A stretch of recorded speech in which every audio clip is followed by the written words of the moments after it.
Coming up on Good Journeys with Ben Veal. There's been a lot of really ugly behaviours happening inside organisations, which is the complete opposite of the behaviours and the mindset from the pandemic around empathy and meeting people where they're at and working with employees and not communicating to them, but for them and with them, and nurturing senses of belonging. It feels like today in organisations we're quite bruised.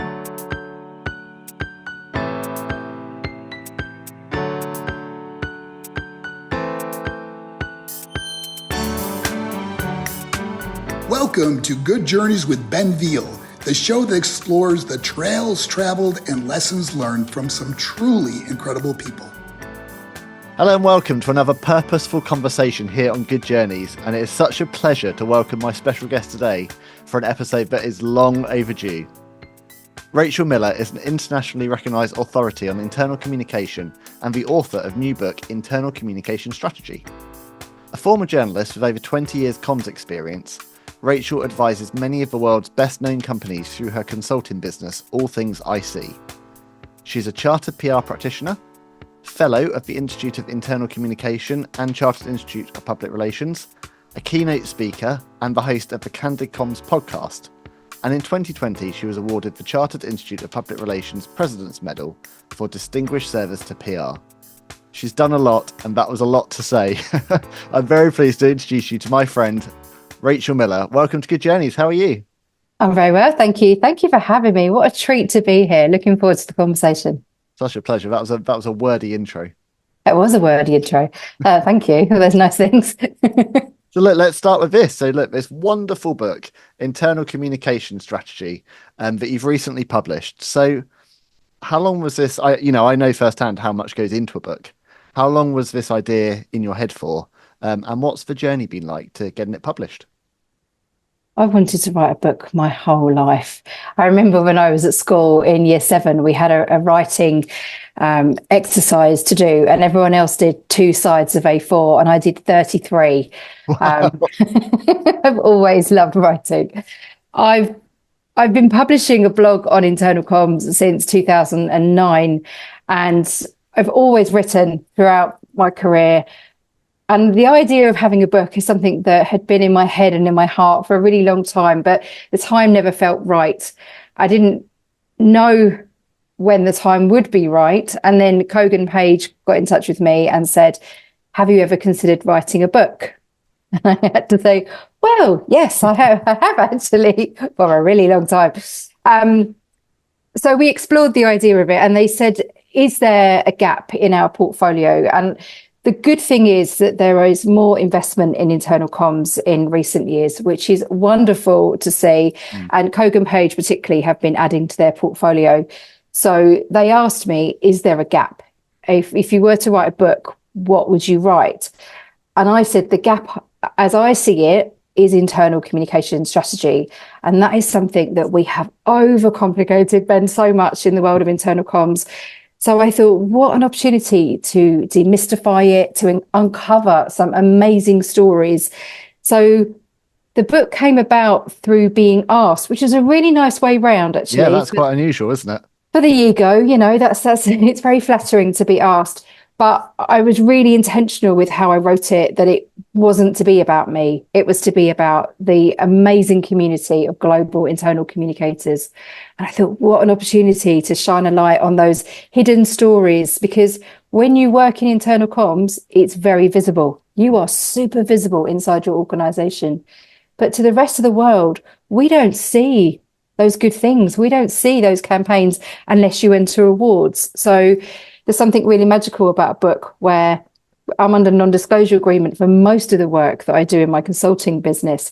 But there's something magical where when you approach clients and comms friends and ask, can I share your story? Or can you come and write about what you're doing inside your organization? The answer is yes. So it's been a total joy and a total privilege to use this opportunity to just shine a light on those brilliant people and share their stories for the first time.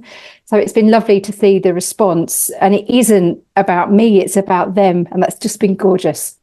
Well, I mean, yeah, I mean, what's the, I guess, kind of the bigger picture here? So Kogan Page kind of identified an opportunity. What are you hoping that this book is going to do in terms of kind of helping to shape organisations' approach to internal comms? I think there's a lot of noise in the world of internal comms. There's lots of people sharing good things, but what's been missing, I think, is a go-to resource. So when you are working in-house and you're stuck on something, I would have really benefited from knowing that I had a book I can turn to that's full of mistakes that someone's made over 20 years of working in the field, some shortcuts, some advice and guidance from peers, all in one place. I've published 1,800 blog posts over the last 15 years. There's a heck of a lot there, but that's 10 books worth of content on the website. You have to kind of rummage to find it. So the intention... That's your next 9 taken care of. There you go. Easy, fine. So I think the intention really was that it's a book that you don't just, it's not a one and done. Yeah. You can go back to it time and time again. So that was my thinking behind it, in terms of it's a book that can be a reference guide, it can be a manual, and it can be the trusted advisor to the trusted advisors inside organizations, where it's your comms friend on your desk. And I love it when people share pictures of it completely dog-eared. And it came out in April 24. And when I see it completely highlighted, covered in Post-it notes, a little bit of you goes, oh, it's a book. And then you kind of get over that and think, I am so pleased you're finding it useful. I'm so pleased that internal communicators are using it in the way that it's intended to be that resource to help you in your job. So it's great to see that. And I've got a whole page on my website of people sharing their photographs of where the book is, which is lovely. Oh, that's amazing. A wise man once said to me that the greatest compliment you can give an author is a well-loved dog-eared book. So I think that totally is agree. testament to how useful it's been. And the key word, of course, Rachel, is strategy. So I guess, this is a big question, but I know you cover this in the book. What is the difference between internal communications and strategic internal communications? Because they are two very different things. They are. We've really overcomplicated it, Ben, really. I think the word strategy to me means your thinking, and it means your approach.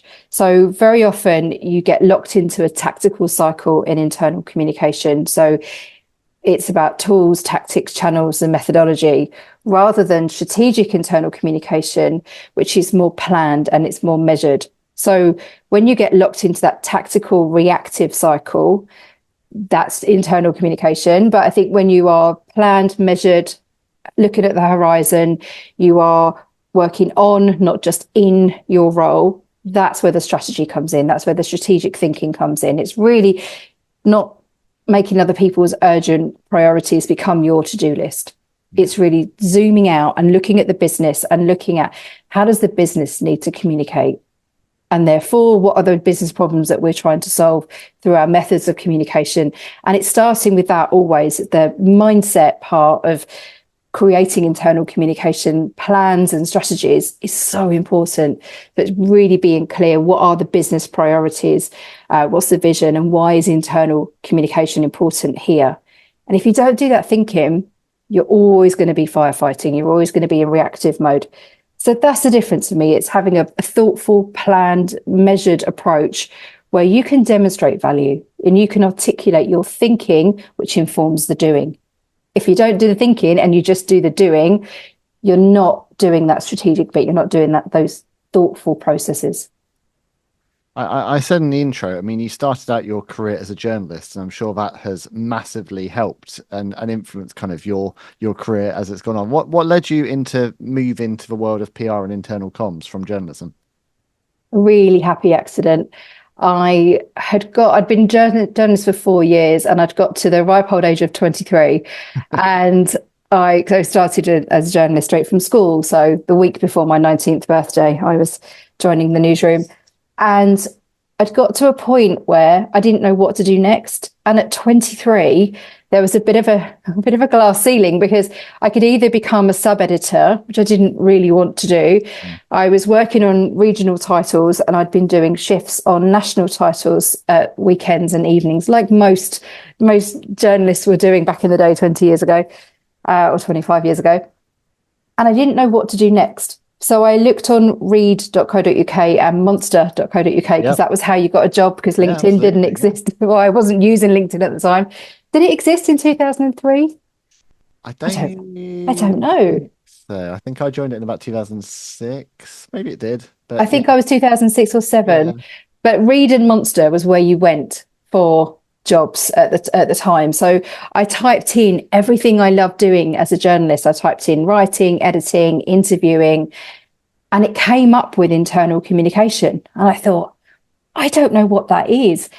And there on a page or on the screen was everything that I loved doing as a journalist. But the idea of doing all of those brilliant things on behalf of a company rather than to sell newspapers really intrigued me. So I got in touch with a recruiter and I said, I don't know what this is, but I feel like it's me. And I had an interview, and therein began my internal comms career in 2003. And it's one of the best decisions I've ever made. I'm so pleased that I made the move. And people around me didn't understand what I was doing either. They didn't. The journalists that I worked with, well, what are you doing? What are you not doing journalism? What is this? You're a journalist on behalf of a company. And it completely baffled my friends and family and my fellow journos, because I think particularly because I'd gone straight from school to the paper, I'd never experienced an HR department. We had the editor's secretary did all of our contracts and expenses. And the idea of there being a communication department and an HR department in a business was completely alien to me. So it was a very steep learning curve. And it was for Vistion, which is an automotive company that spun off from Ford. So I suddenly found myself responsible for communicating across Europe and South America in 8 languages. Wow. And across, factories, hard to reach workers, unionized. It was an incredible experience. My team around me were absolutely brilliant. And I learned so much from them. And I thought, I like this. I want to do more of this, please. And here we are quite a few years later, and I'm still doing it and loving it. But it's not that unusual, because I mean, obviously we've known each other through COPR for a long time now, and there are many of us in the PR and comms world who are former journalists. I think there's something about the kind of inquisitive eye and the curiosity, and the kind of not taking the world at the first kind of message. There's something about that really feeds us as communicators, this ability to kind of look beyond what we see and ask why, which is so kind of part and parcel of communication. I mean, this podcast and obviously my business is all about purpose. And, I know when it comes to internal comms, that's really important. I mean, I wanted to ask you a bit about communicating that sense of purpose. Like, how important is that, especially kind of getting across the direction that a company is going to those that work within it? It's huge. It's such an important conversation to have. And when you don't talk about purpose, you miss often the reason why your people choose to work for you and work with you. So it's really important. When I think in recent years, it's become quite a catchphrase in a way. We are a purpose-driven organisation. And if you really drill down and look at who you are, what you do, what you stand for, what you're known for as an organisation, and you look at the purpose, very often it's lip service. Very often there's an integrity gap between what people say and what people do. The first people to spot that gap are your employees. They're your people who are living the reality of your organisation. So when I'm looking at organisations, I'm really trying to uncover what is it that is motivating, inspiring, and keeping your workforce.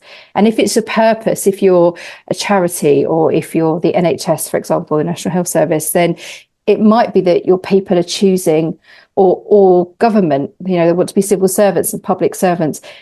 They're compelled by the cause. They're compelled by that purpose of public duty and public service. Sometimes I find in organisations that there is, Dr. Kevin Ruck talks about this a lot, as role engagement versus organisational engagement.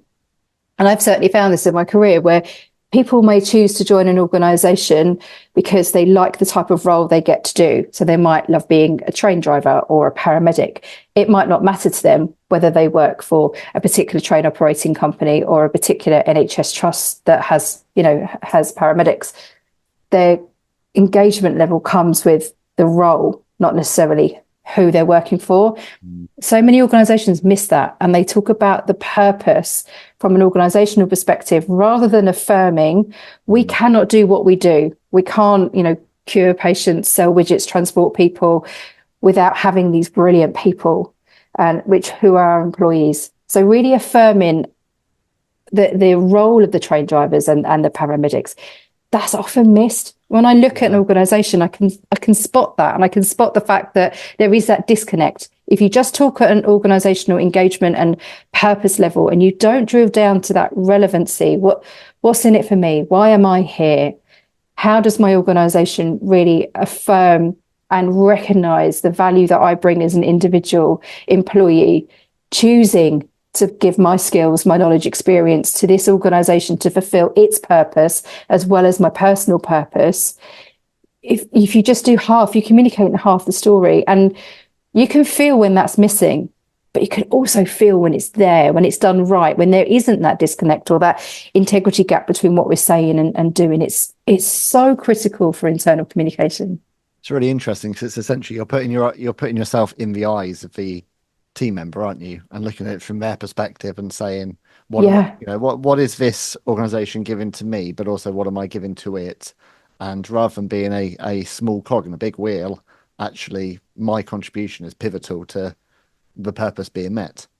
Absolutely. I think, an organization is people. When we talk about the organization, actually what we're talking about is our people. So it's really important always that when we're looking at how an organization communicates, we're looking at how people are. We're looking at what they bring, their skills, their experiences, their passions. And I think that's why internal comms is so compelling for me and so interesting, because that varies from organization to organization. You experience it when you're in-house, that difference between organizations.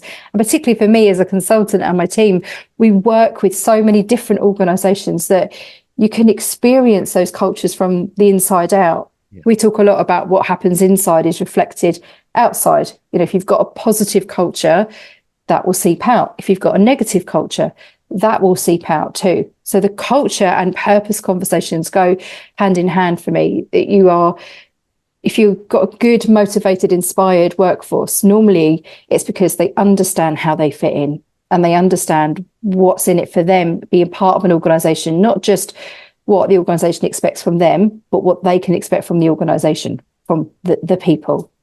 And I can just tell, speaking with you, I mean, you have a big smile on your face when you're talking about this. I can tell, you're 20 odd years into doing this, but you clearly still have so much passion and love for, for internal comms and for what you do. But, we're recording this a few years on from some very surreal times and times that have, really tested organizations on so many levels, not just the pandemic, but everything that's kind of followed economically and socially ever since. You say in the book that the work of professional communications is akin to holding up a mirror inside an organization and revealing what is reflected. What are some of the biggest challenges that you're seeing that companies need help with when it comes to IC strategy? Oh, there's so many.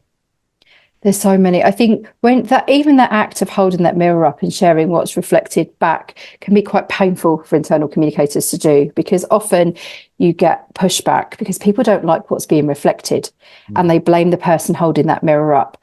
I think I've never known things to be so ugly as they have been in recent years in terms of behaviours inside organisations. I think people have felt really under pressure. There's been a lot of financial pressure. There's been a lot of frustration, not least because of the ways of working that change caused by the pandemic, and then trying to get people back into the workplaces. So, hybrid working or mandated days in the office.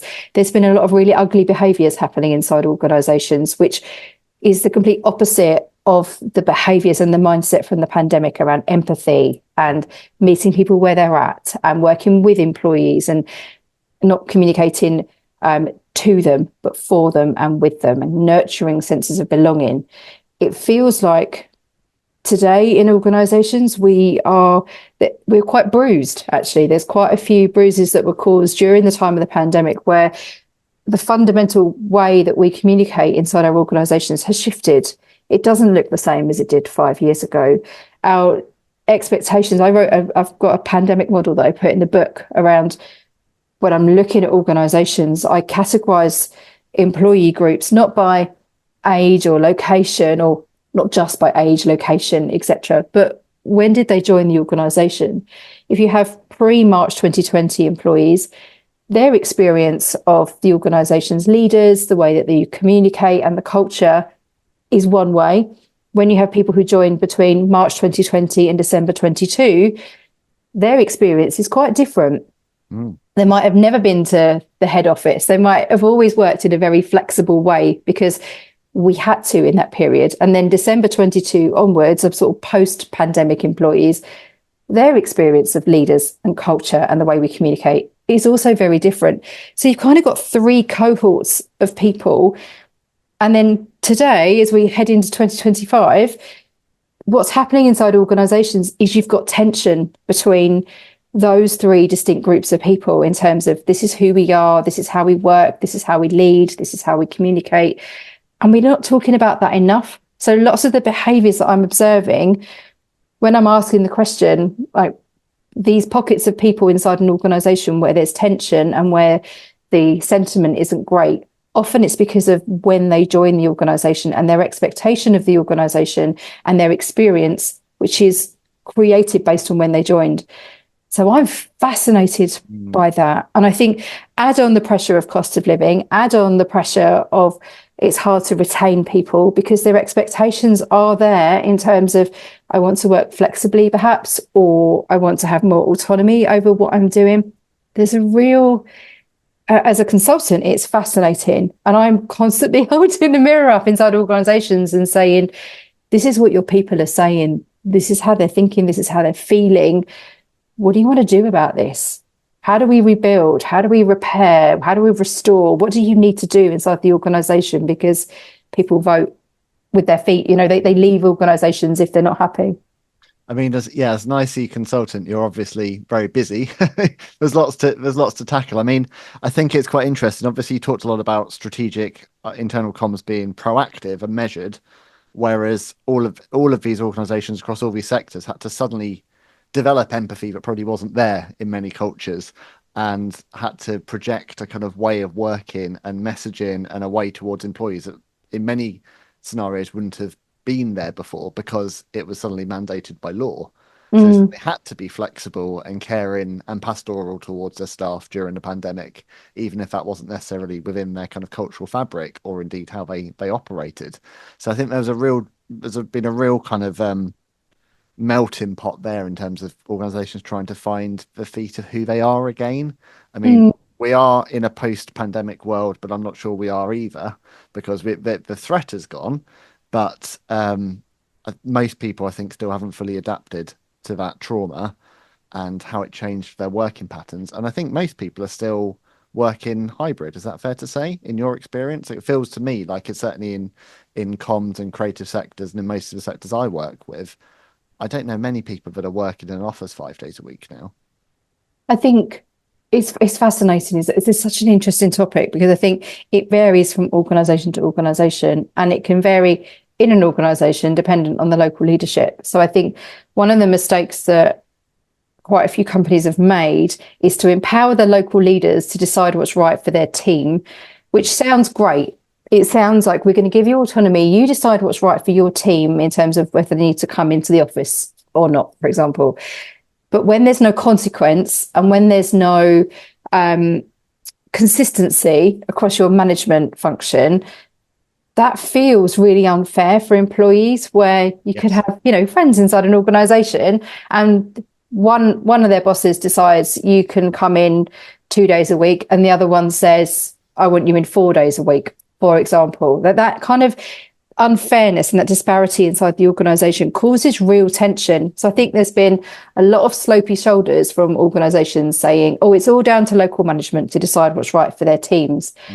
But the consequence of that has been chaos, actually. It's been really quite painful for a lot of people. So I think we're still figuring it out inside many organisations and doing all sorts of different things. I've got one client who has a 2-week schedule, which is you have to be in the office for 5 days a week over a fortnight.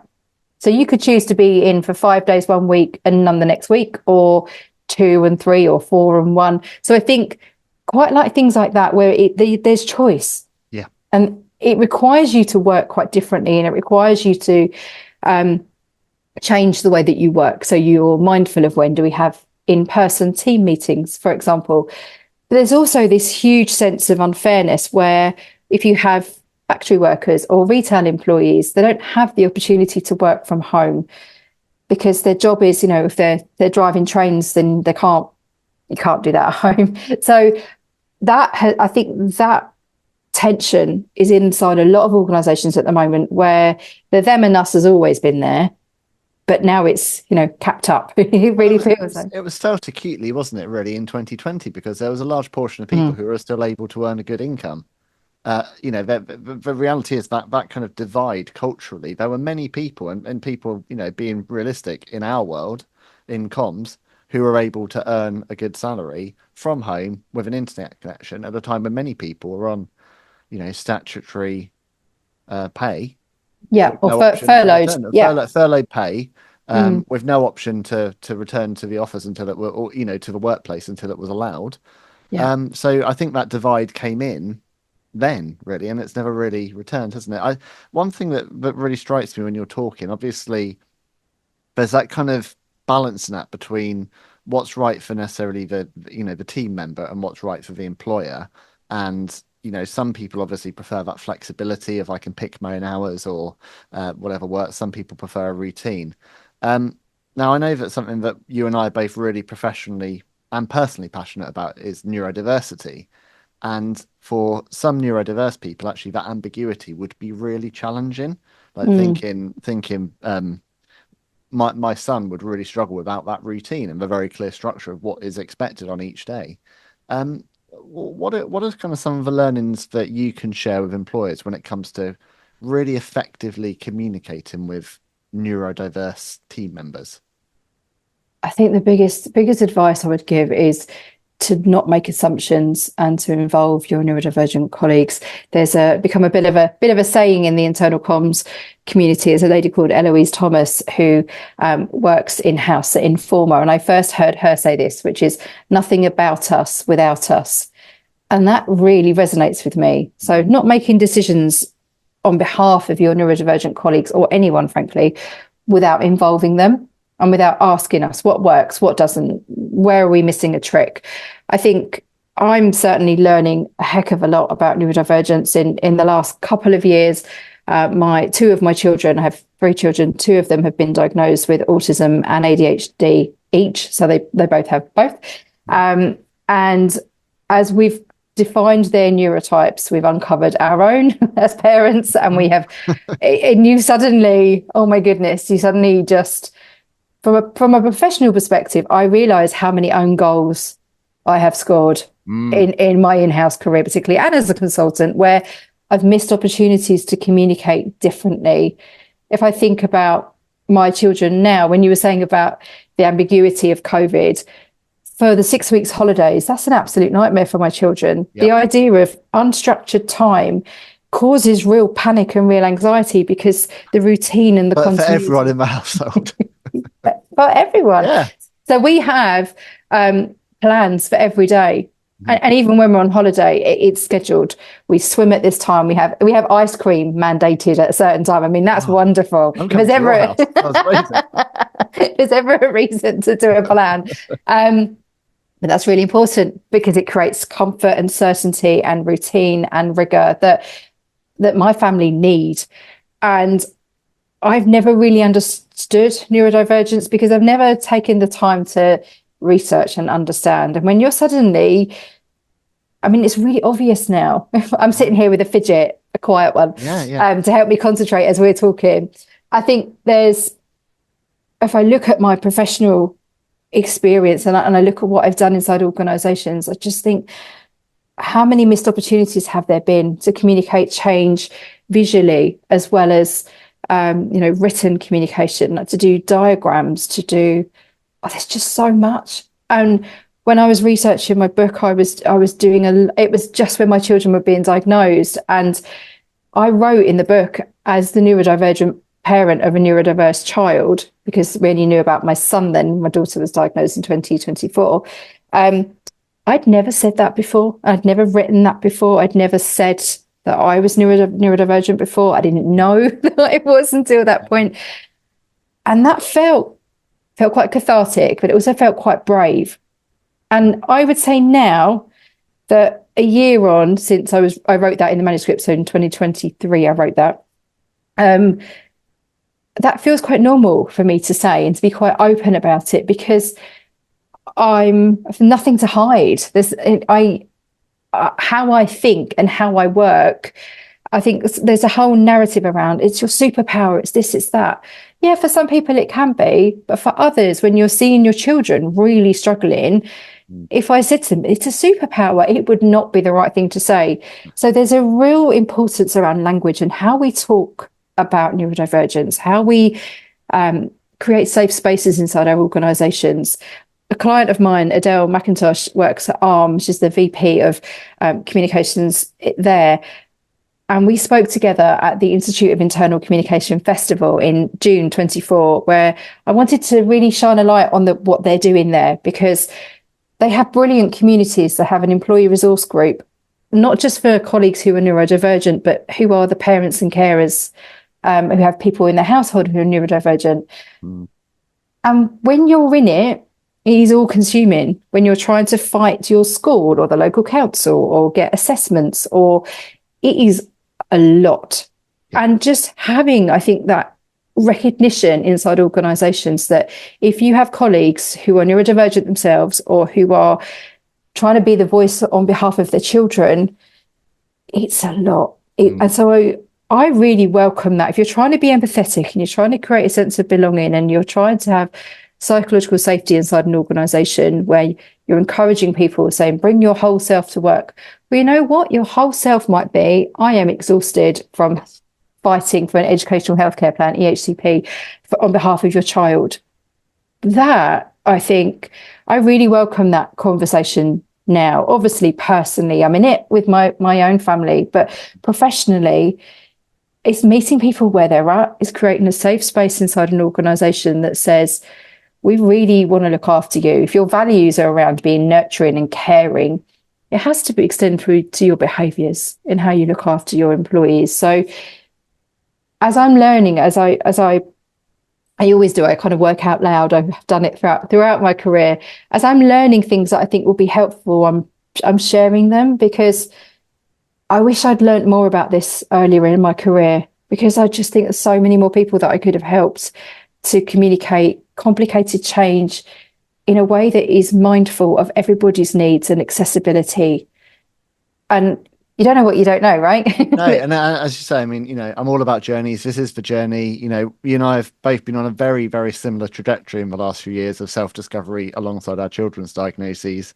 And we've spoken a lot about our neurospicy households. I mean, we often talk about that when all of us are kind of struggling to regulate at home. I'll often say, "Oh, it's a bit of a spicy day today, isn't it?" Because it is because obviously I'm neurodiverse, my children are neurodiverse. It's a lot, and obviously I didn't realize this when I was still trying to fit within a kind of corporate infrastructure. When I was still employed at a senior level in PR, I remember my very last PR role before COVID. I remember the flexibility I managed to get of a couple of days a week where I could start work at 10 a.m. so that I could finish at 6 p.m. kind of thing. And what a huge thing that felt like, because I could actually take my son to school a couple of days a week, which felt huge. And I remember so many times trying to leave him at school, and he would be so physically distressed and emotionally wrought and clinging onto the doors and planking. It'd be awful. And I was like, I've got to go, because I've got to catch the 9:22 train, because if I don't, I won't get to work. And then you walk through the door at work and immediately you've got to be on and positive and, ready to go, as we always are supposed to be in comms and PR. And I felt like I was wearing there were two different me's. There was a one there trying to be a dad, and then there was the one at work, and you can't separate the two. And ever since I've been kind of doing my own thing, I've been a lot more vocal and open, like you, about talking about neurodiversity and about talking about it in my life. But I'm also very aware of how I work and, kind of what I need to be at my best and to be at my best for clients. It's really important. I was really encouraged to see, and I saw you shared this on socials, that Lego have just brought out a series with little sunflower lanyards, which is just wonderful. I think, we're starting to see a little bit more of that kind of hidden disability becoming visible, and also hopefully this breakdown of this idea of there being such a thing as anyone being neurotypical, because I kind of disagree with that, to be honest. I think we all have our own views and interpretations and expectations of the world and of others, and all of our brains are wired differently, and it's just not judging books by their cover, isn't it? It's kind of looking beyond and just absolutely. saying, are you okay? Is there anything I can do to help you? And also being very good at communicating backwards to other people what you need. Thank you for sharing that.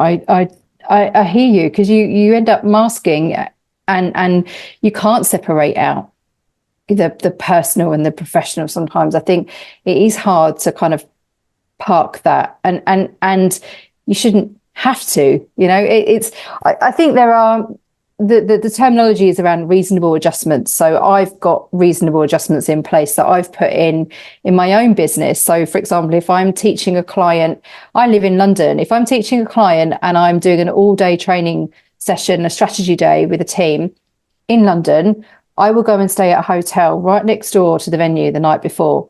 The reason being is because mornings can be incredibly stressful in my household. Trying to keep 3 children calm and ready to go to school and keeping 2 of them regulated is really difficult. And you've got to find their shoes before you get out the door. I can't even. Yes, we have many lists and many post-its and lists and like toddler style charts. Like we have a whole. It's a whole thing. Yeah. And the prep starts the night before in what's coming up tomorrow, what's on the school menu tomorrow. Like it's a constant communication, constant challenge and battle. So the workarounds for me, and my husband and I are a brilliant team, and he is just amazing. It's just wonderful, and we have always worked as a really good team, and I thank God for him. He's just a blessing in my life. He's wonderful, and because we work as a team, there is that shared load. So we know if I'm going to go and teach, we'll get the kids home from school, we'll have dinner as a family, and I won't leave until late. I won't leave my house until 9 p.m. to go to a hotel the other side of London, because we're trying to keep as normal a routine in the evening as we can to keep everybody regulated. But then I know I'm going to have a good night's sleep, hopefully, and then wake up and I'll be in the right mindset.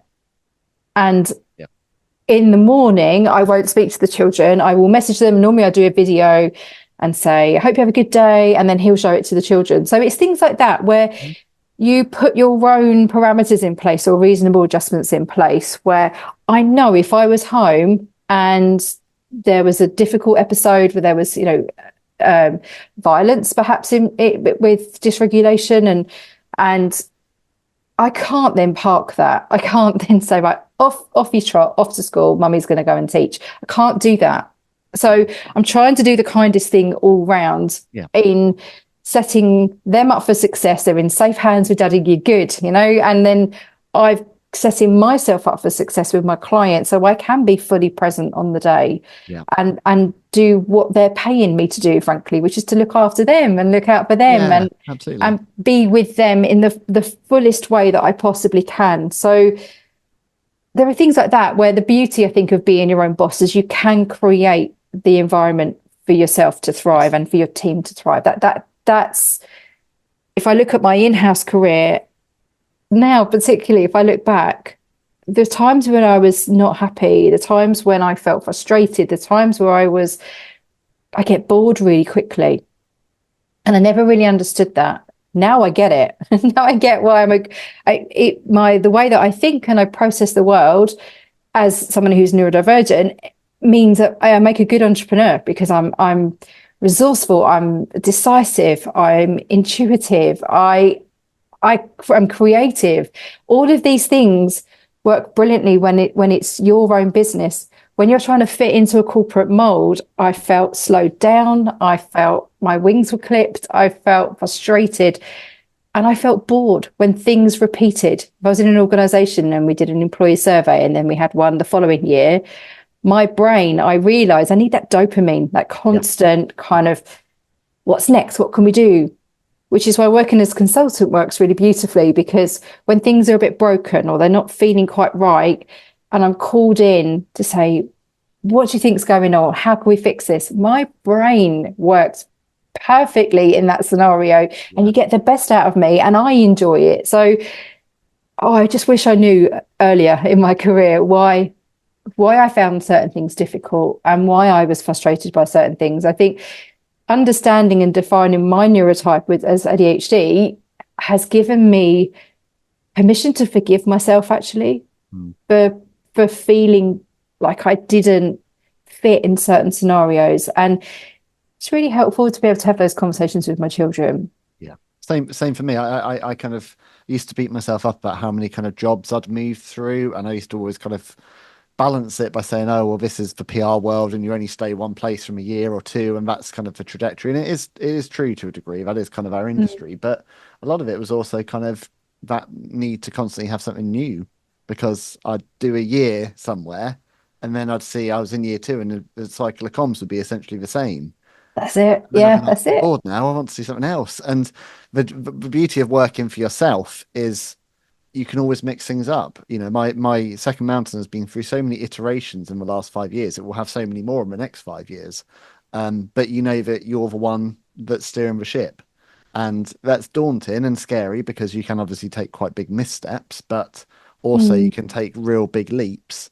And the gains are yours. I mean, one thing I'm not going to let us finish without referencing this. I mean, partly the reason that I have this business now and I am in the shape I'm in is because 5 years ago, going back almost 5 years ago, going back to the COVID days, when I was made redundant, it was you that gave me huge amounts of support and expertise and wisdom, which helped me to then create Second Mountain and helped me with the value proposition. You supported me very kindly with kind of how to market myself as an independent comms consultant, how to specialize in a niche, and how to actually mostly kind of know what your value is and go out. Because I think that's something that a lot of people, when they go freelance, lose sight of, is it can be very easy just to follow the work and to take anything. But from day one, you kind of help me to be very clear on, this is the kind of work that you should do, this is what you should charge for it, and this is how you should position yourself. So I want to say thank you for that publicly, because that was you've played an incredible role, Rachel, in what Second Mountain is today. It must be pretty, I'm sure I'm not the only person to have told you a story like that about the impact that you've had on them over the years. Thank you for saying that. That success is wholly yours. It's just it's lovely to see what you're doing, and I don't know if it's for me to 5%. 5% or 10%. Sure. Okay. Sure. I'm really proud to see what you're doing. I think it's wonderful. I think when you share thoughts on a blog or on a podcast or in a book, it's quite a vulnerable thing to do. And I think it doesn't get old 15 years into writing a blog, but hearing people get in touch and say, I had a conversation with a new client yesterday, and I said, what made you get in touch? And she said, I've read your blog for years. You've been helping me for years. And now I'm in a position where I can pay you back. And I'm now really senior and I'd like to work together. And that conversation doesn't get old, because that's a real privilege. I've been by someone's side for years and I haven't known about it. So very often that means commercially, that means when people come to work with you, they already know, like, and trust you, because you've helped them and you've done so through content and conversations and free stuff, essentially. They know your voice, don't they? They know authentically you because they've read it or they've heard you. Yeah. Yeah, they do. And I think I have that quite a lot when I have a call with people. Very often they'll be like, it's really weird to see you in person because I listen to your podcast so much, I know your voice. And I never know how to respond to that. But I don't take any of that for granted. Every single time someone gives me feedback like that, it means so much to me. It really kind of nurtures my soul. I love it, because I think if I can help one person feel more confident in what they're doing or solve a comms conundrum in their super visible role, then I'm going to carry on doing what I'm doing to set them up for success, because that success is wholly theirs. But if I've had a part to play in that, how lovely, like how lovely is that? I'm really proud of that. And I feel like that's a good model to share with my children, in terms of you share not because of what you can get, you lead with generosity. Like that is really important to me. For my own values, that's really important. And for my faith, that's really important as well. So I think there's a real joy that comes knowing that people are feeling good things because of something that you've done and you've helped them along the way. That never gets old. So I will carry on doing that. A lot of people have said to me, like, what's the ROI of doing this podcast? And I said, well, it's you almost can't put a value on it, because there's just such power in conversation, and the incredible people I've met and the conversations I've had and the moments I've shared, and that I hope, so many of these words have kind of come through to listeners and over the years, and have helped other people. That's you don't ever really know what that net effect is and who you're reaching, but I think it's quite natural. Also, your next book needs to be called Comms Conundrums, because that's a brilliant title. Just saying. Do you know, I actually looked yesterday to see whether I could trademark Comms Conundrums, because I've been using that for years. That's brilliant. Yeah. I've been using that as a phrase for many years. So the last kind of thing I want to kind of ask about, well, actually, there's two things. So looking at the kind of things that have been really successful for you. So firstly, as I said earlier on, you received the CIPR medal for distinguished service to PR. I mean, that is a huge honour that's only awarded to a very select few in our industry. What did that mean to you? That was such a shock.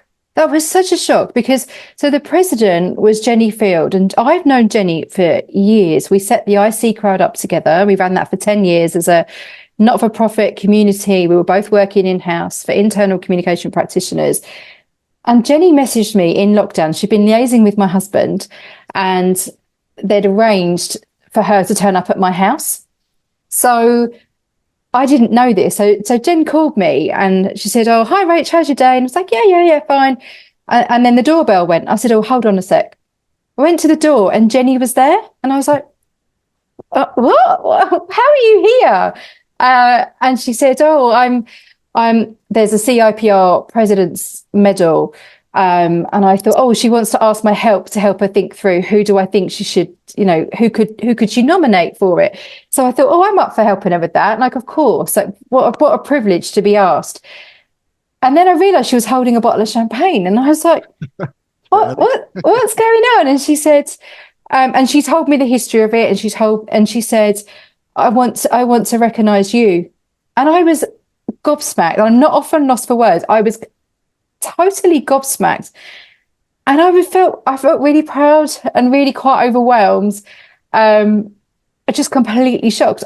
I honestly thought she was there to pick my brain and ask, who do you think and I was really happy to help her think it through. So I was completely floored, and completely floored. I think the very fact that was your response says everything about you, though, and also why you're deserving of it, because actually that was probably your immediate reaction, that you just to help a friend says it all, really. Thank you.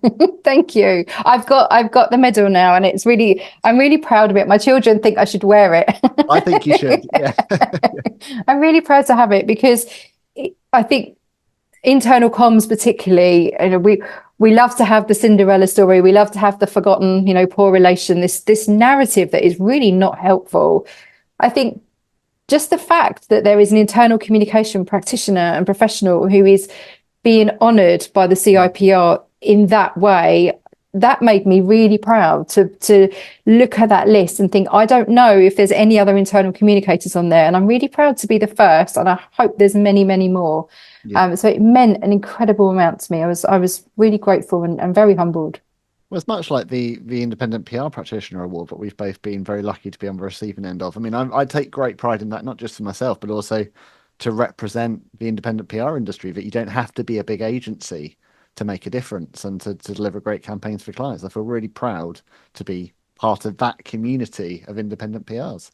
Yeah, so you should. Good on you. Congratulations. It's a really tough, I now judge it. I've judged that category for a number of years now since receiving it myself. We judged it together last year, didn't we? And We did judge it together. Saying to you, I was like, there is no, wow, this is the caliber of people that go for it. I was like, wow, this is serious stuff. Is. Yeah, incredible. It is. And what fun we had judging it. It was great fun. We did. So look, last question is about your podcasting journey. I mean, I mentioned, you've had huge success with Candid Comms podcast, obviously, that came out of all your years of blogging. Hosting a podcast is such a kind of intimate and personal experience, and so much time goes into it as well, as we both know. What have you learned about yourself along the way across your 6 seasons are you at 6 seasons now, I believe? I am. Yeah. I've got 'Comms? Yeah. 70 episodes. We're 97,000 downloads, so we're nearly at 100,000, which blows my mind. Actually, I launched it in 2021 in lockdown. I've learned a lot in doing a podcast. Some of the very first episodes I recorded in my car because I was homeschooling 3 kids. My house was very noisy in 2021. Yeah, sat in the driveway. Yeah. Top tip, don't do that if you have children and child locks on. I locked myself in the back seat of the car because my boys were quite young and I'd positioned their car seats to be like a little sound booth. Love that. And then I was sat in the back seat and I recorded an episode and then I couldn't get out of the car. I had to crawl through unceremoniously to get out of the car. The reality of podcasting. Oh, it's not glamour. It's not glamour. I've really enjoyed it. I think I've realised that I needed a structure. So Debbie West, she's brilliant. She helped me have the courage to launch Candid Comms. She was really encouraging me to think about it during lockdown. And we came up with the structure of one thing to know, one thing to do, one thing to think about. And in hindsight, understanding my neurodivergence, this makes sense. Because I could talk at length on all of these topics.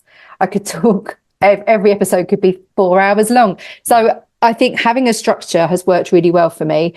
And I often don't plan what I'm going to say. So I've never really revealed this. I just hyper focus.